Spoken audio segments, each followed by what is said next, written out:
Thank you everybody for tuning in tonight for our monthly webinar. So our topic is going to be our runway incursion avoidance, or avoiding that possible pilot deviation. I have a phone number for you to call from air traffic control, right? Of course, there's a lot more than that, and we'll talk about that. I think all of you guys know me by now, but I'll just give a little introduction.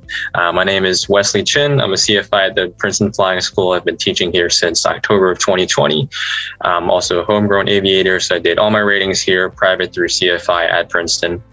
When I'm not teaching, I'm still in school at Rutgers, New Brunswick, so I'm studying finance and minoring in music.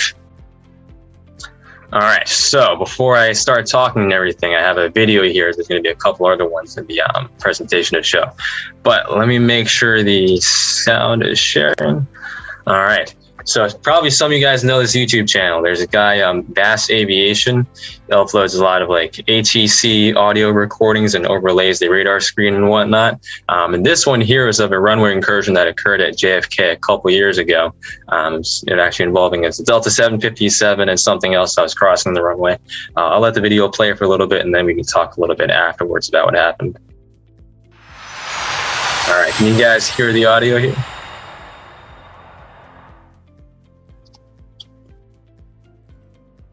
All right, thank you, Mark. Delta 300, hold for the runway 22 right at Juliet. What is the gate number? 22. Thank you. Delta 253, wind 180 at 5. Runway 22 right, cleared for takeoff. Clear for takeoff, 22 right, Delta 253. Tower number 5255, ILS 22 right. And there 5255, Teddy Tire, caution turbo, 5.5 miles in fill of a heavy airboat 350, wind 1805, runway 22 left, quarter line. 22 left, quarter line, 5255. Delta 300. Delta 253 is aboarding takeoff. Ground Delta 9.1 on Bravo here, holding short of Hotel Bravo. Our gate's occupied. Delta 300, you're instructed to hold short of runway 22 right. Maybe you said that, but I also repeated that clear to cross, and I'm sorry about that. We missed that. You absolutely did not, Delta 300, what was the... All right, so I'll stop the video right there. Obviously, a lot went wrong in that, like what, 1 or 2 minutes of exchange over there. The first thing, the controller asked a question after telling Delta 300 to hold short of 22 right, and the pilot obviously did not read that back and ended up crossing the runway when we had another aircraft that was cleared for takeoff. So luckily nothing happened there, but pretty serious incident of a runway incursion. All right, but what exactly is our runway incursion? So the FAA defines it as any occurrence at an airport involving the incorrect presence of an aircraft, vehicle, or person on the protected area of a surface designated for landing and takeoff of aircraft. That's a lot of words, but basically it's just when you have something on the runway that's not supposed to be there, right? The FAA actually publishes statistics on how many runway incursions occur every month. So I'll take you guys to that site right here. So runway incursion totals by quarter, fiscal year 2022 versus 2021. So I'll scroll down a little bit. You guys can see the totals right here for what we've had so far this year. So I added up all the numbers. We've actually had a total of 442 runway incursion incidents in 2022 that have been reported. Remember, we're only in April, so that's a lot already. So if you do the math, that turns out it's about 4 runway incursions every day. So obviously not every single runway incursion incident is as serious as what we just saw, but they're still pretty important for us to consider. And even though, you know, in the title slide, I was joking around that, yeah, it's important. We don't want to get that possible pilot deviation or phone call with the controller. It's a lot more than that, as it can lead to pretty serious accidents. Actually, the deadliest aviation disaster in 1977 in Tenerife, 2 747s, runway incursion actually collided on the runway air. 1991, there's a US Air 737, I believe, that landed on a runway that was occupied by a SkyWest aircraft.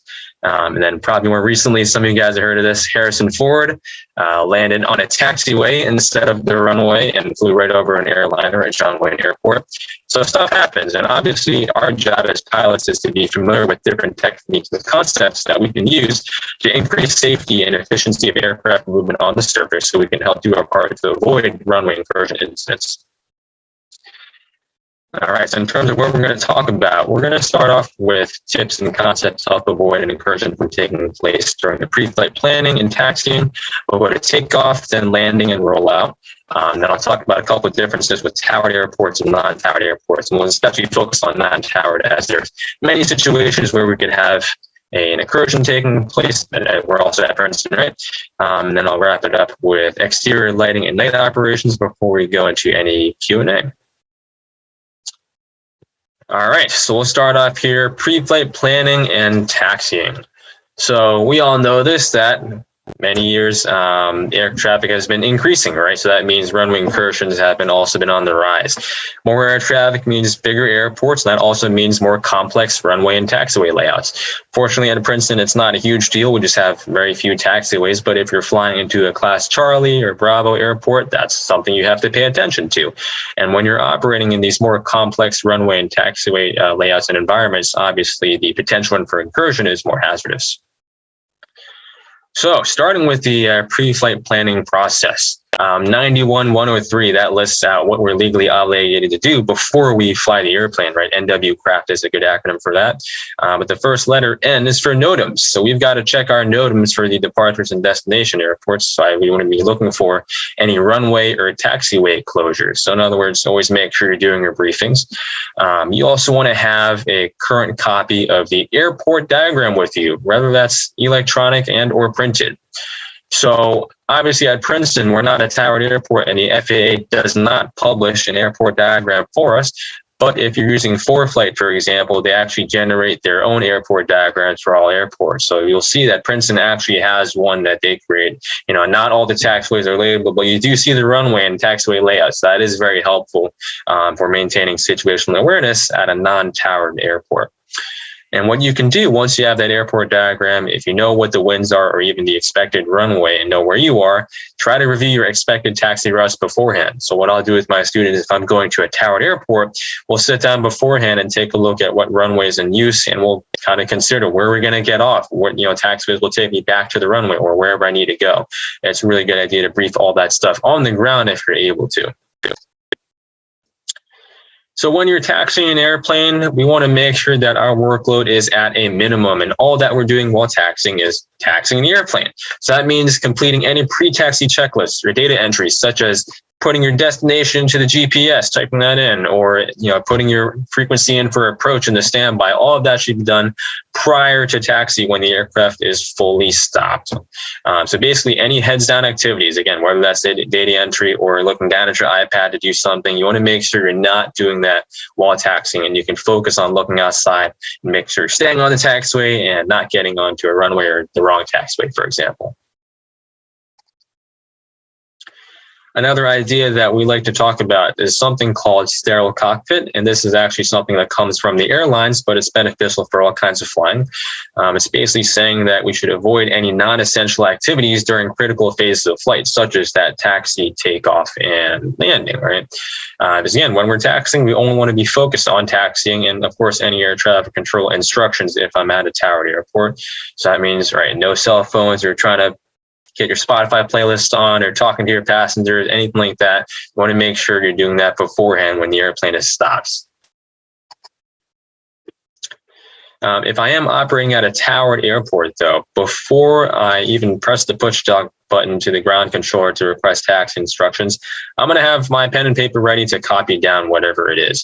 Even if it's a short instruction, 1 or 2 taxiways, especially if it's a longer taxi instruction that includes crossing or holding short some runways, it's always a good idea to try to write down these instructions to prevent mistakes from you getting onto the wrong taxiway, or even worse, a runway, right? This will also help ensure that you follow the controller's instruction rather than what you maybe expected or planned before during your brief.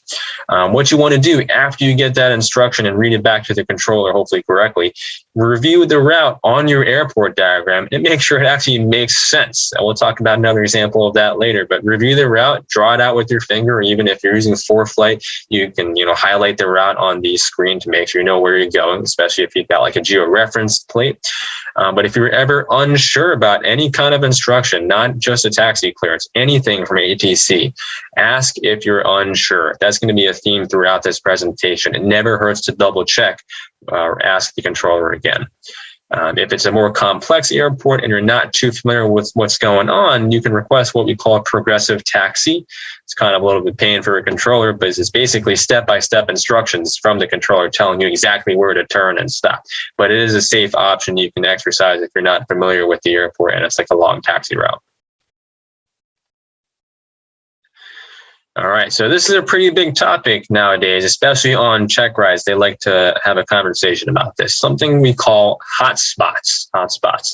So if you check your airport diagram, we always want to review in brief hotspots. So these are locations on your airport surface that have a history or potential risk of a runway incursion or some kind of collisions, maybe like a confusing intersection that people keep messing up on, right? These are common accident areas.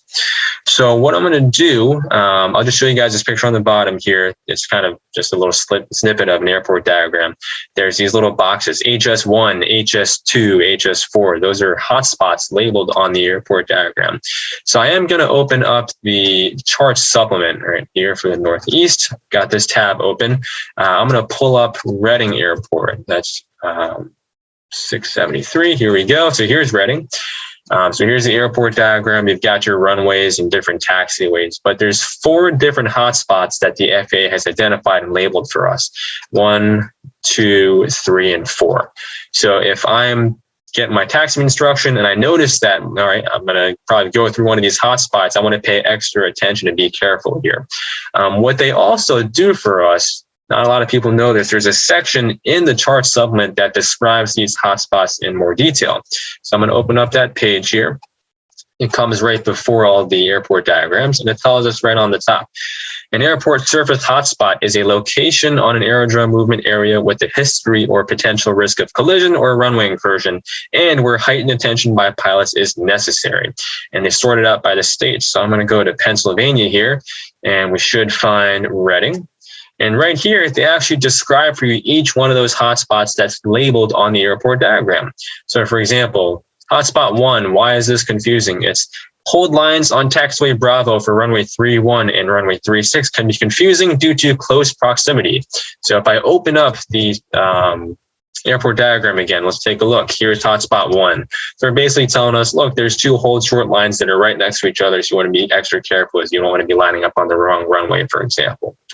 So those are hotspots. So when you're on the ground or getting that taxi clearance, be sure to brief those if you notice that your route is going to take you in or through a hotspot. So once you start taxiing, that doesn't mean we should just start zoning out and again, doing other things, right? Still keep your airport diagram out for immediate reference, and you always want to know exactly where you are on that diagram.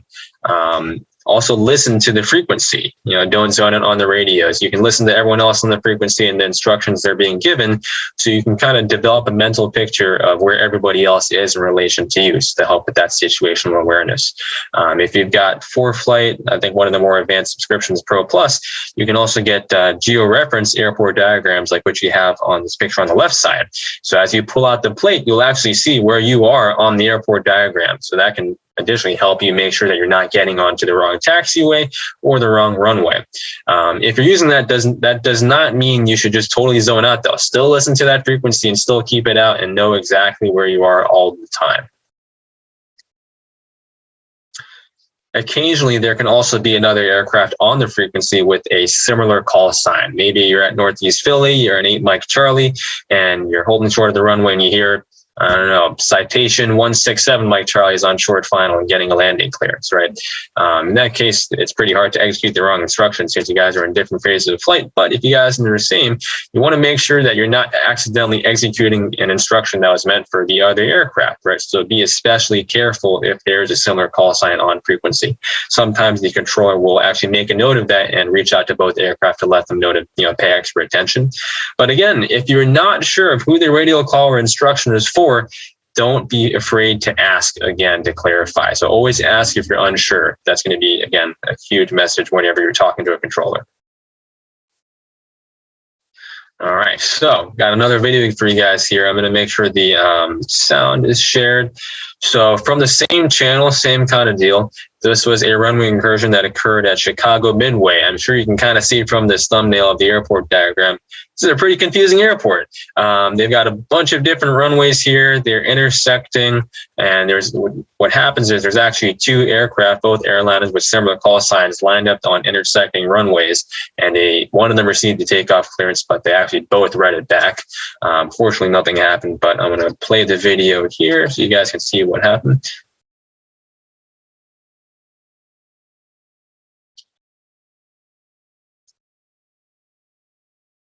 Delta 1328, be advised similar call sign on frequency of Southwest 3828, cross runway 31 center and runway 31 left. Taxi to Yankee to 4 right. Clear to cross 31 center and 31 left, Yankee to 4 right, Delta 1328, will be aware. Southwest 3828, be advised similar call sign on frequency of Delta 1328. And once you approach 31 right, as you're crossing it, you can switch over to power. Have a good day. All right, we'll be listening up for that, and we'll switch over to tower to approach 31 right, Southwest 320. So I'll just stop it briefly, but as you can see right what's happened, the controller told both aircraft, hey, there's an aircraft frequency with a similar call sign, so just pay extra attention. 1328 Midway Tower, traffic holding position on the cross runway, traffic on a 4-mile funnel, lands a parallel, and traffic here runway 10-mile funnel, 4 right, line of point. 4 right, 1328. 3828 Midway Tower, runway 31 center, line up and white, don't plan on stopping. 31 center, line of point, Southwest 3828. Right, traffic holding position on the cross runway, traffic on a 3-mile funnel for the cross runway, no delay please, turn left heading 250, runway 31 center, clear for takeoff, the wind 0609er.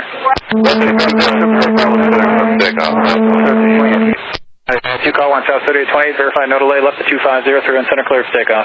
Takeoff 31 center, no delay, heading 250, Southwest 3828.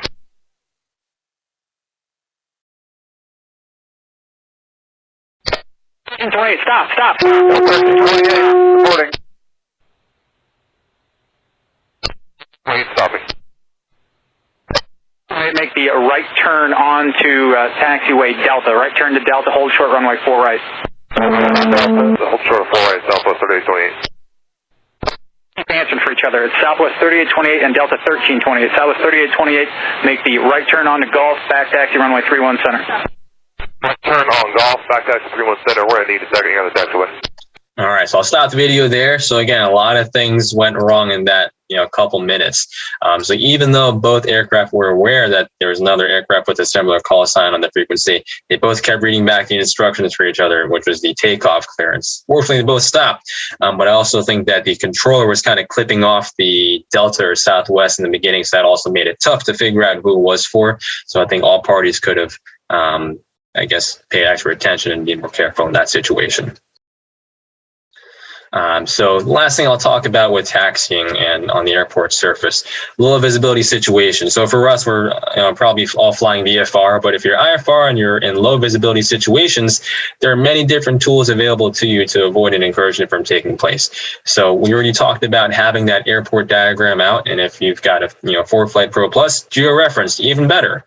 Airport signage, markings, and lighting, paying extra attention to that. But the heading indicator. So let's think about this. How can the heading indicator help us with taxiing and making sure we're on the right taxiway or on the right runway?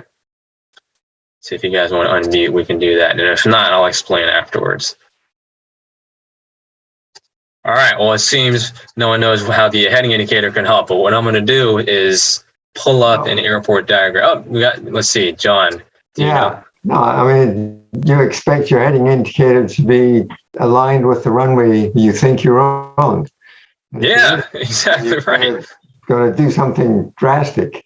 That's correct. Yeah. So definitely if I'm on a runway and I've gotten clearance for takeoff, before I have that power, I'm going to make sure if I'm on runway 31, it shows 310. Same thing, even at Princeton, I'll do that. I know I'm obviously on 28, but I'll still make sure it's 280, right?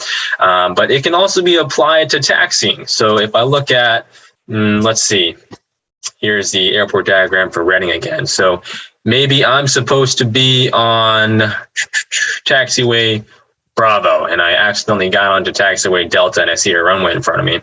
If I look at my heading indicator and I see maybe the heading that's towards the northeast, I know that I messed up, right? I should have a heading that's kind of in the east-southeast direction, maybe, I don't know, 130 rather than 040, for example.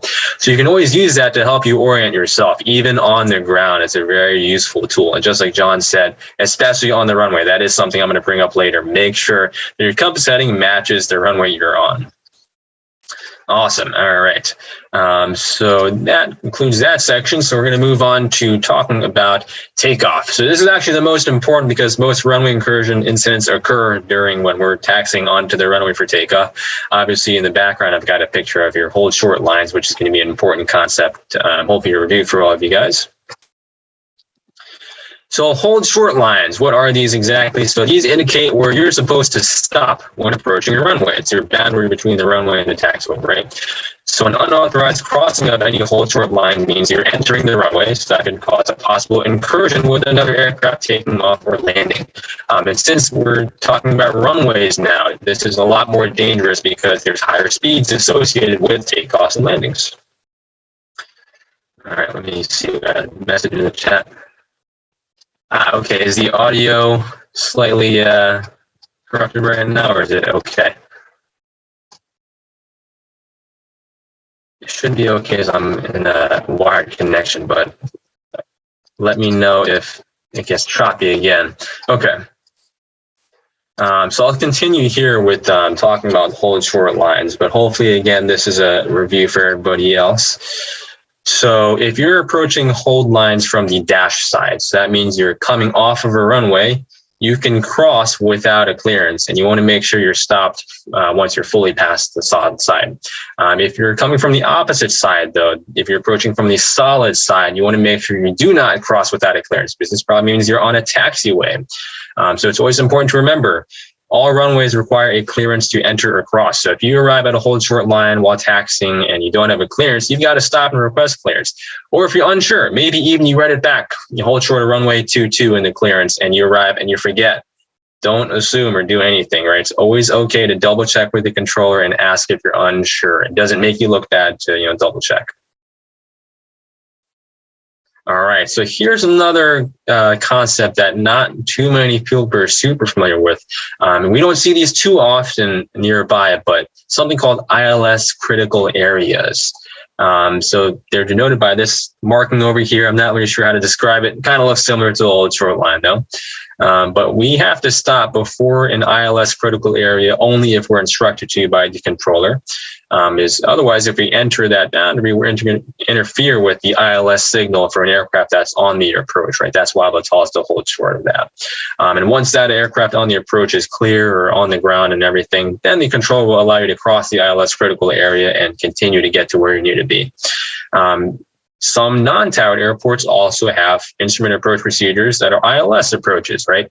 And they may also have ILS critical areas on the ground. And it's the same procedure, but there's obviously no controller. So if you hear on the radio or see an aircraft that is on an ILS approach and they're inside the final approach fix and the weather is bad, you want to make sure, again, that you're not blocking that ILS critical area. Otherwise, their signal is going to be messed up.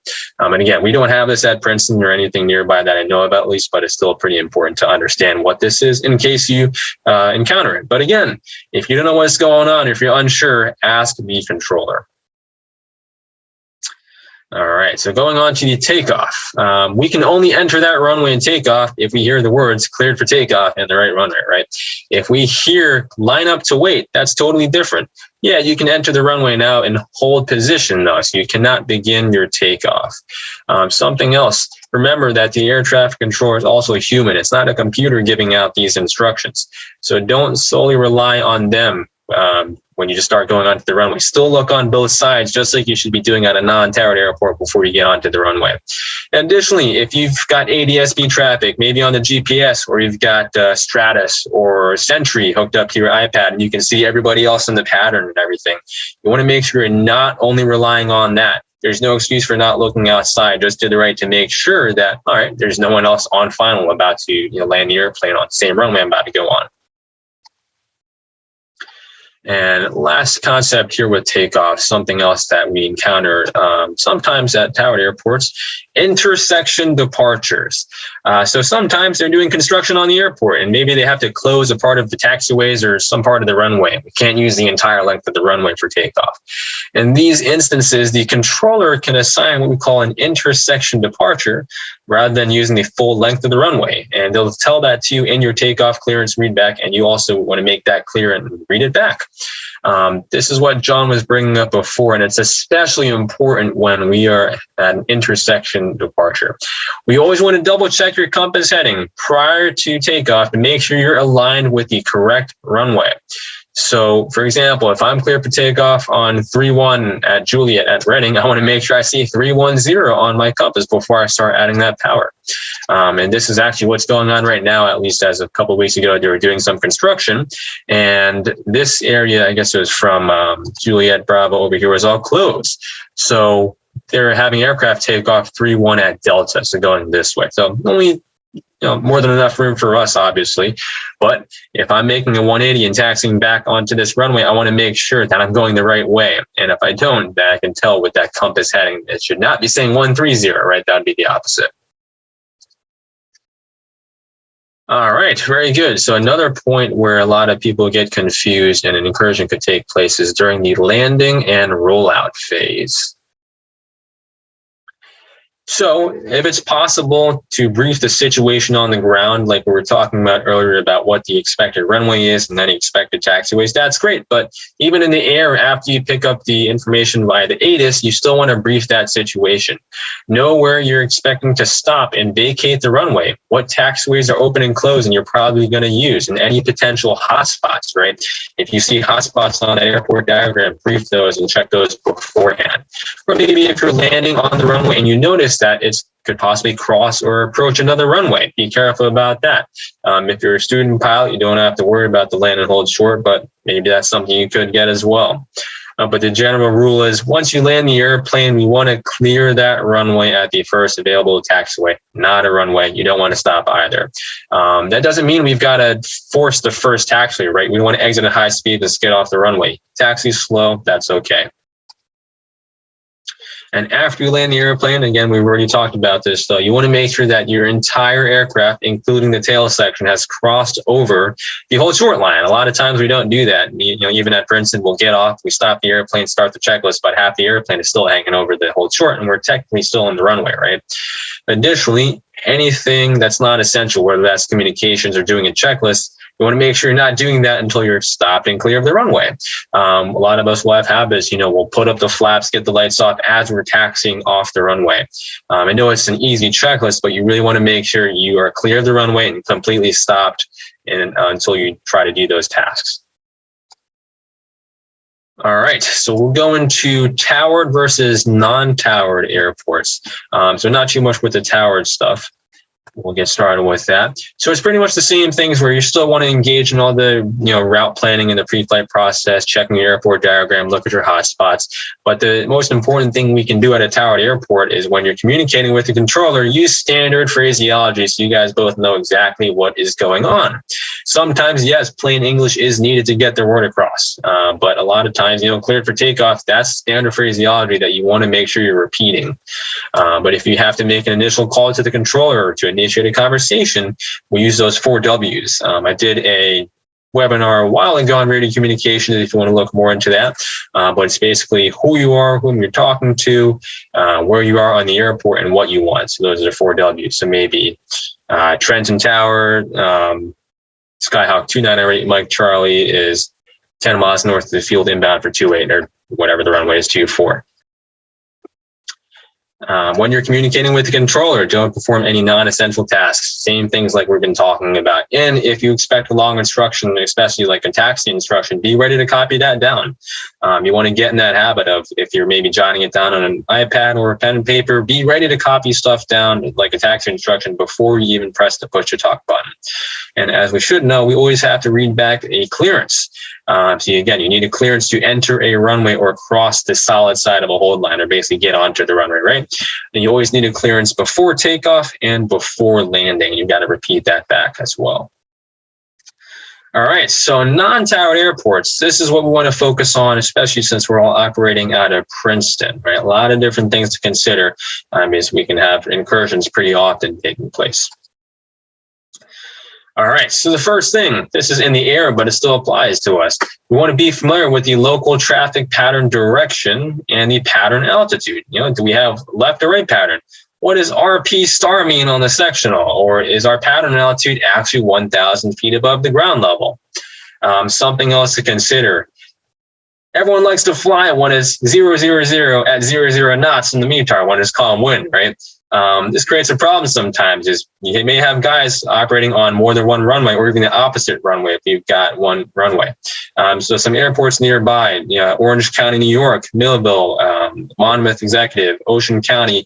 These are all non-towered airports that have 2 or more runways. So you always want to pay attention to that. And what happens is, if you look in the chart supplement, or if you want to look on ForeFlight in the remark section for the airport, they have a remark section. So I'm going to open that up over here. Actually, it's in another tab. Let me just pull this up. So here is the page for Orange County, New York. That's MGJ. Let's take a look at the airport remarks.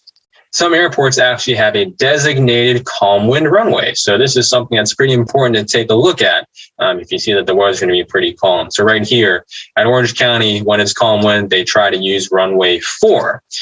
We also have information about that traffic pattern altitude. So traffic pattern altitude is actually 1764 MSL or 1400 AGL for single engines. That's not your standard 1000 AGL. So you always want to make sure, again, do your briefings, know what's going on beforehand, right? Because that can already help prevent an incursion from taking place. Something else that may be a little bit silly to consider, the time of day. And especially with our runway at Princeton, we have 10 and 28, which is pretty much almost east-west. Let's say it's right now 7:30 at 8 o'clock p.m. at Princeton. You could be departing 28, and there could be someone on short final for 10, and you may not even know if the other aircraft is not on the radios and you don't hear them, for example, right? That sun is going to be right in your face. So that's something that also you want to consider if you realize that the runways in that direction are going to be flying around that time of day. All right, another big one here. If you're a non-towered airport has instrument approaches. You always want to be mindful of aircraft on an instrument approach, because there could be someone doing a practice approach to your runway or a different, even opposite runway. Maybe we're on the pattern on 28 and we hear some guy that says he's straight in on the RNAV 10 shooting a practice approach and he's a full stop. Great. Fortunately, there is an advisory circular from the FAA that specifically deals with non-towered airport operations. And this is a great read for everybody that's operating out of Princeton, right? Since we're non-towered. It's at 9066 Bravo. And they have a little section that's specifically dedicated to instrument approaches. And they tell us pilots conducting instrument approaches in VMC should be particularly alert for other aircraft in the pattern so as to avoid interrupting the flow of traffic, and should bear in mind they do not have priority over other VFR traffic. So right there, the people in the pattern have the right of way over these guys on instrument approaches, so they will have to break off. That doesn't mean they're going to do it, so always communicate on the radio and figure out what exactly is going on. So now let's say you're the guy shooting the instrument approach into the non-towered airport. There's something important that you can actually do to help avoid an incursion or any kind of misunderstanding from going on. It's always important to understand, even though you're IFR rated, you're shooting an approach, a lot of people aren't. And there's a lot of non-instrument rated pilots that are probably just flying the pattern. They don't know where a GTOR is. They don't know, these approach waypoints or any depicted headings or missed approach procedures. So instead, when you make your radio calls, it's still good, just like your VFR, provide a specific direction and distance from the airport. And it's also good to include your intentions upon completion of the approach. Because a lot of times we'll hear guys on the frequency, 54 Echo is over GTOR on the RNAV 28 at Princeton, and people in the pattern, they don't have time to pull out a chart to figure out where that is. Or maybe if someone says Princeton traffic 8 Mike Charlie is procedure turn inbound on the VOR Alpha. A lot of people don't know what that is.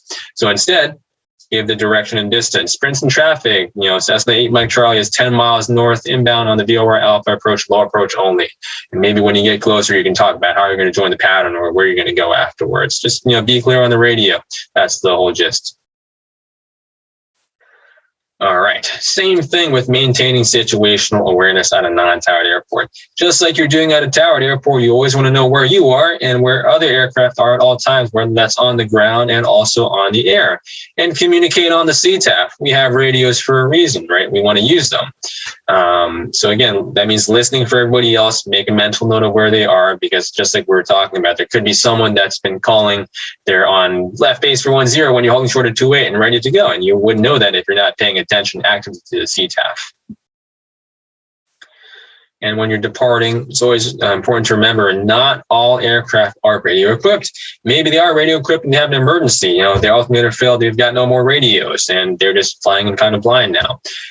Before you get onto a runway or across the runway, scan the full length of the runway and also look on the other side. Make sure there's no one on, base or final or even the departure path, right? And especially since if you're flying into flight school, we've got 172s. These are high wing aircraft. You can't really see what's going on or base or final. So that means you may need to pivot your airplane a little bit to the side to check what's going on and make sure that there actually is no one on short final about to land. And again, just because you're looking down at the iPad or your GPS and you see that there's no traffic there, still look outside. There could be someone not talking. This little chart is coming from the PHAC, the Pilot's Handbook of Aeronautical Knowledge. It's the suggested communication procedures when you're at a non-towered airport. So for us, it's at the bottom here. When you're outbound, it says to announce on the CTAF before taxiing and then before taxiing on the runway for departure. And then when you're inbound, it says to announce 10 miles out and then when you're entering downwind, base, final, and leaving the runway. So yeah, those are all pretty important parts, but it's also good to make some additional calls, especially when it's busy. So for departures, in addition to making, you're taking off, it's also good to make a call when you're leaving the pattern. So what I'll usually do maybe is Princeton traffic, 8 Mike Charlie, climbing through 1,200, departing the pattern to the north or something like that. And if you're inbound to the airport, especially if it's busy, you want to make additional calls besides 10 miles out. I'll also try to make one when I'm 3 to 5 miles out, and I also will call if I'm going to be overflying the field or maneuvering to join the 45 left downwind, any of those kind of things. You want to make it clear on the radio. There's no published or standard phraseology for that 45 left downwind thing, but as long as you're making it clear on the radio what you're going to do, that's okay. There's a lot of times we'll say entering on the midfield crosswind, or people are entering on the crosswind when they're actually joining over the field. That gets pretty confusing. That's totally different than the crosswind leg. Or some people will say overflying the field to join left downwind. Well, does that mean you're going to be joining the 45 or just cutting directly into the downwind? So, be clear on the radio so everyone knows what's going on. We can all prevent an incursion on the ground from happening. So we don't expect someone to come out of nowhere. All right. And the last portion, dealing with lighting and night operations. So obviously we have lights on the aircraft, and the whole point is to make it easier to see on the airport surface, especially at nighttime. And they have these recommended procedures of when to turn on the lights and when to not have them on, whatnot. We already know these since it's on the checklist, but I'll still run through this. Before you start that engine, we want to have our rotating beacon on. But if you don't have one of those, they say you can also flash your position or navigation lights.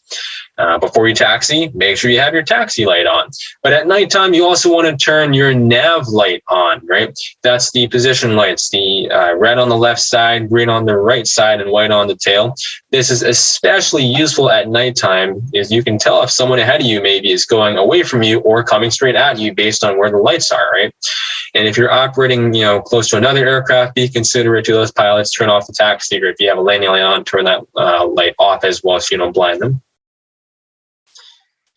And anytime you're crossing your runway, whether that's, again, non-towered or towered, illuminate all of your lights because you want to be visible to anybody else that can say, okay, there's an airplane on the runway right now. And if you're told to line up and wait, they say turn on all of your lights except for the landing light, but only turn on the landing light after you get your takeoff clearance at night, for example. So even though we have all of these exterior lighting techniques, we have to keep in mind these are recommended and not everybody actually follows these. And some people don't teach it either. So we don't want to, rely on the lights of an aircraft solely to determine what they're going to be doing. So maybe if you see someone holding short, just because you see their landing light on doesn't mean they're about to take off right away. But overall, at nighttime, it's pretty much the same cautions as driving at night. We want to be more cautious, right? Because we can't see what's going on in front of us as well as daytime. It's a lot easier to get confused and turn onto the wrong taxiway or potentially the wrong runway at nighttime, right? So taxi slower, give yourself more time to stop. If something suddenly appears in front of you, maybe you need to turn there, or another airplane appears that was not lighted. Maybe you have some debris that caused you to stop, or animals, right? So animals on the runway and taxiway, technically this is not a runway incursion because the FAA defines it as it's an aircraft, vehicle, or person, but I'll still consider it one, and it's still pretty important. So as part of my process, when I'm looking at the chart supplement or the remarks, in this case on forward flight for an airport, sometimes I'll see this here, deer and birds on and in the vicinity of the airport. This is actually what we have at Princeton. On the left side, this is what it looks like on forward flight. This is where you can pull up the airport remarks on forward flight rather than just, opening up a chart supplement. So if you see that, what I'll usually consider doing is before landing, I'll like to fly a lower approach first, just to scan the runway and check to make sure, is there a deer on the runway or is there something going on? Because again, at nighttime, you can't really see what is going on until you're, in the roundout about to actually land the airplane.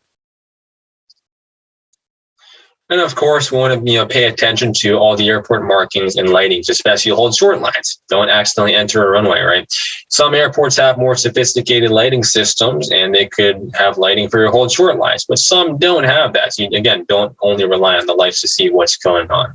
But we still have taxiway signs on the side, right, to tell you where you are. And you see if you red background with the runway numbers, you can tell you're holding short of a runway, right? All right, and last thing I've got for you guys, one more video of a runway incursion. This was actually at nighttime, and it was IFR conditions, I believe, so the visibility was like quarter of a mile, so no one could really see anything.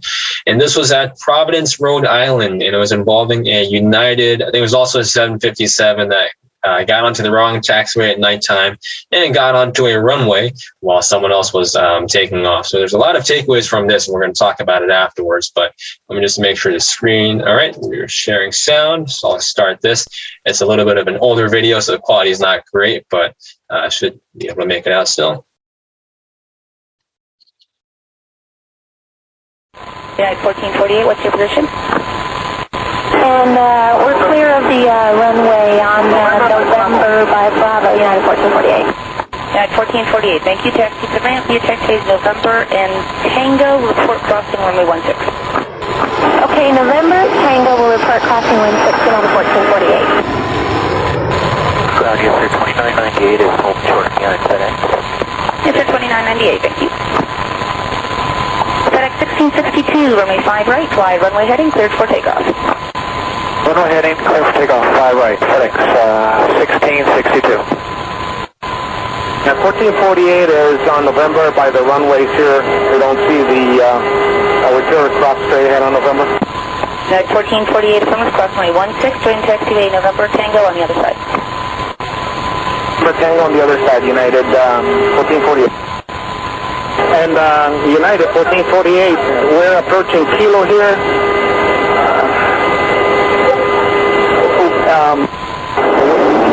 Somebody just took off. United 1448, you shouldn't be anywhere near Kilo. Hold your position, please. Just stop. Hi, this is United 1448. We are currently on a runway. I was looking out to the right with a Kilo. We need to go on to the Kilo taxiway. United 1448, you were supposed to taxi November in Tango. I need to know what runway you're on. I can't see anything from the tower. Ma'am, we are on 23 right, intersection of 16, and we did not connect on November. We are by Kilo to our right, and we just overshot Kilo. We did not see it. Runway on 23 left here. United, standby, please. Yes, sir, 2998, runway 5 right, fly runway heading, cleared for takeoff. Ma'am, I'm trying to advise you we're on an active runway, United 1448. 2P right is not an active runway. It's a taxiway when we're IFR or in the dark. US 2998, runway 5 right, fly runway heading, cleared for takeoff.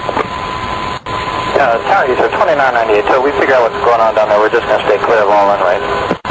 US 2998, roger. Hold short of runway 5 right. It's not anywhere near the runway, but you can hold short. Okay.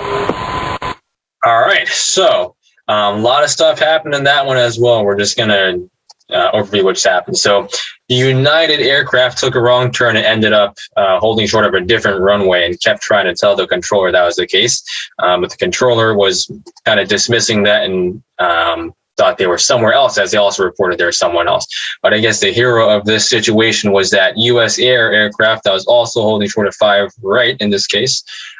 They would not get onto the active runway until the United aircraft was actually at the gate. So that was good on them to prevent a second incursion from taking place. So again, there's a lot of tools that they could have used to help avoid this from taking place. Obviously having that airport diagram out, using your heading indicator to make sure you're on the right taxiway and whatnot, communicating with ATC. ATC also could have done a better job and made sure they're focusing on that. Is the aircraft literally said, hey, we're on an active runway, help us get off before you take off someone else, right? Nowadays, we've got ForeFlight Pro Plus and whatnot if you want to have geo-reference place to help you get, not get lost. But even though it's nighttime and the visibility is low, you can still rely on airport markings and lighting outside to make sure you're still going the right way. All right, very good. So just a couple additional resources I want to share with you guys, kind of cool. The first thing is an AOPA runway safety online course. I'll open that up here. They've got a bunch of different modules. Some of the stuff we already talked about, hotspots. They take you to different situations. And if you take this at the end, you can get credit for wings. So that's pretty good as well. Show you guys something else. The FAA has developed runway safety videos, and they have actually some cool animations and scenarios. So I'm going to open that up over here. So runway safety videos and animation. FAA's From the Flight Deck video series provides pilots with actual runway approach and airport taxiway footage captured with cockpit-mounted cameras, combined with diagrams and graphics to clearly identify hotspots. So they actually went to a couple airports around, throughout the country and filmed them taxiing through the airports. You can see what the hotspots are. So I go to our area here. They've got a video for, I think it's just just a YouTube video. You can click that and see, an actual cockpit camera. They'll take you through the taxiways that are, confusing your hotspots and have the airport diagram with you. And it looks like they are also in the process of making a video at Northeast Philly, which will be good. Also Atlantic City, so that's pretty cool that they're doing that. On the bottom, Runway Safety Pilot Simulator. So this is a video series that it's self-guided and it actually helps us CFIs to teach student pilots, good practices when operating on the surface. So there's different scenarios you can take through and actually pretend to, communicate with ATC and see if you're making the right turns or wrong turns and interpret the airport diagrams correctly. So this is a pretty cool resource to use at home even. And the last thing I have for you guys, the FAA has a little article, Pilot Best Practices for Airfield Safety. Pretty much everything we were just talking about listed out nice and clearly in one page. So this is a nice thing to review just to make sure you help yourself not get into a runway incursion. All right, so hopefully, again, the overall message that I got, I want you guys to take away from this is if there's any confusion, it's okay to double check and ask, right? When in doubt, always ask the controller again rather than getting onto a runway accidentally and causing an incursion from taking place. All right, so what we'll do, we'll open it up for any questions now. Oh, I have a quick one, Wesley. Yeah, you guys are. Do you also recommend drawing out your taxi route on something like ForeFlight or a physical taxi diagram? Because I usually try to write down the letters of the taxiways, but sometimes at big airports they give way too many, so I just find it easier to draw out the path. Yeah, that's a really good point to bring up. So if you have the means to do that, so that's like an iPad with, like the pencil maybe, or even your finger, or if you got your pen with airport diagram, by all means, go right ahead. That's a great way to, make sure you remember where to turn left or right, because they're not going to explicitly tell you that. So you're definitely, yes, write down the letters, just like you said. So I'm glad you're doing that. But yeah, it's definitely a good idea, especially if you're operating at a more complex airport, which I know you're doing right now. All right. So very good question. It's Beat here. I'm working my way through that pre-solo written exam. Excellent. All right. And I found the question, and you showed that diagram actually in your presentation as well. And there it says on a non-towered airport, you should actually announce that you begin taxiing. Yeah, Probably that's not right. making a lot of friends right now. Yeah, so you bring up a good point. There's a lot of gray areas sometimes in the world of aviation, and that's one of them, honestly. Making calls before taxiing at a non-towered airport. Yeah, it is a good practice when it is busy, and especially if there's a lot of different places where people are coming out of. I'm sure you know not many people do that at Princeton and a lot of non-towered airports. I usually don't do it myself unless I know it's busy and I need to make some kind of taxiing call. But yeah, it is a good idea too. I'll leave it at that, following those recommendations. But if there's no one there, maybe one other aircraft in the pattern, I'm not going to announce that I'm taxiing from the flight school ramp to, 28, for example. But you do bring up a good point. Technically, it is recommended to call before taxiing. Okay, thank you. Should I do it on the check ride? Yes, so there you go.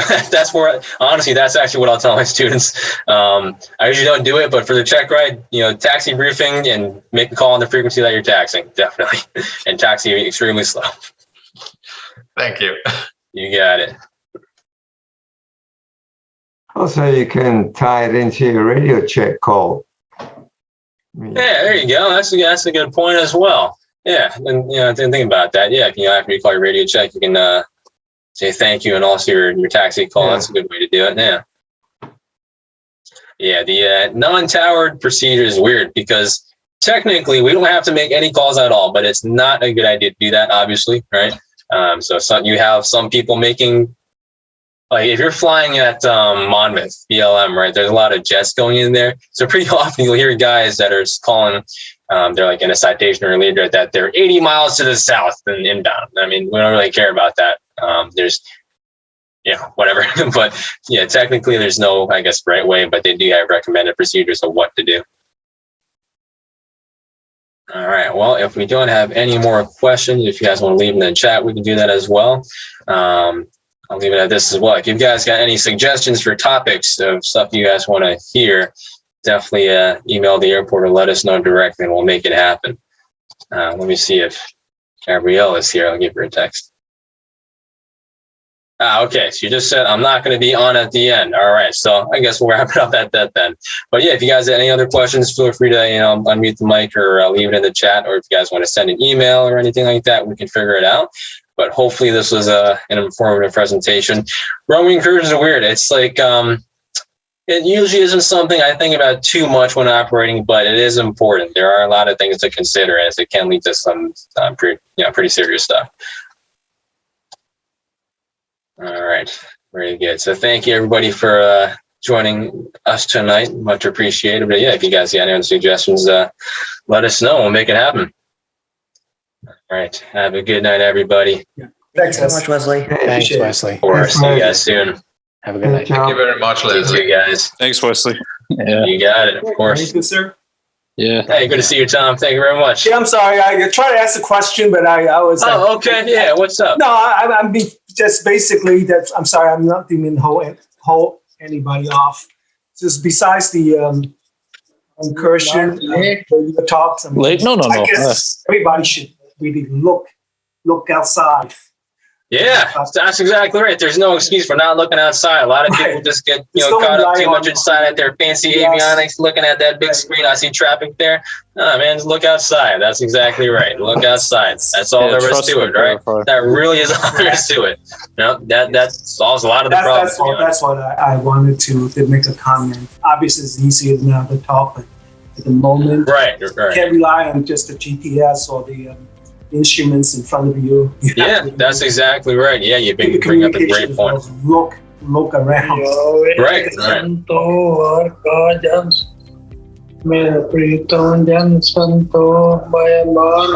All right, very good. So thank you for bringing that up. That's a great point. You guys got it, of course. Have a great night, everybody. Yeah. Thanks, Wes. You got it. Thank you, sir. Of course. Take care, guys. See you all soon. Hopefully we get some good flying weather. Yes, sir. Please. All right. Awesome. Bye now. All right. Take care, guys. Thanks. Bye. Loud and clear. Thanks, sir.